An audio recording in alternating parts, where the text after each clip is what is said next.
সাহিত্য লেখায় আপনাদের সকলকে জানাই অনেক অনেক শুভেচ্ছা ও অভিনন্দন।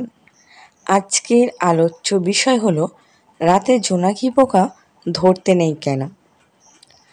বিষয়টি আলোচনা করার আগে আপনাদের কাছে আমার বিশেষ অনুরোধ যে আমি এতদিন কিছু সমস্যার জন্য ভিডিও ছাড়তে পারিনি। এখন থেকে চেষ্টা করব নিয়মিত আপনাদেরকে ভিডিও দেওয়ার। আশা করি আপনারা আমার পাশে থাকবেন আর আগের মতোই ভিডিওটি দেখবেন।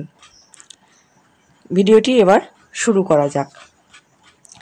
রাতে জোনাকি পোকা ধরতে নেই কেন, এই বিষয়টি পল্লীগ্রামকে কেন্দ্র করে অনেকে অনেক কিছুই বলে শোনা যায়।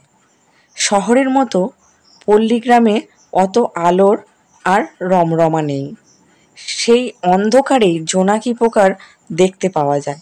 যদিও ঘন অন্ধকারে গ্রামে গ্রামে জোনাকি পোকার একটা আলাদা গুরুত্বও রয়েছে। রাতে জোনাকি পোকা ধরলে পায়খানা হওয়ার সম্ভাবনা থাকে, এমন কথাও কিন্তু আমরা ছেলেবেলা থেকে অনেকেই শুনেছি। এর পিছনে কিন্তু দুটি বাস্তব কারণ রয়েছে।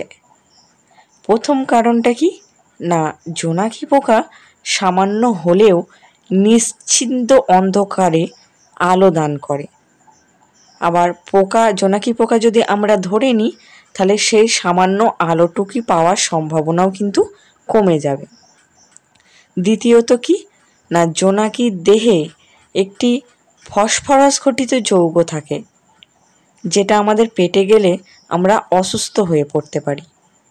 ফলে আমরা কিন্তু এই যে দুটি কারণ, কী কারণ না, যে জোনাকি পোকা ধরলে নাকি পায়খানা পাওয়ার সম্ভাবনা, এই দুটি কারণের আসল বিজ্ঞানভিত্তিক কারণটি কিন্তু আমরা সহজেই বুঝতে পারি।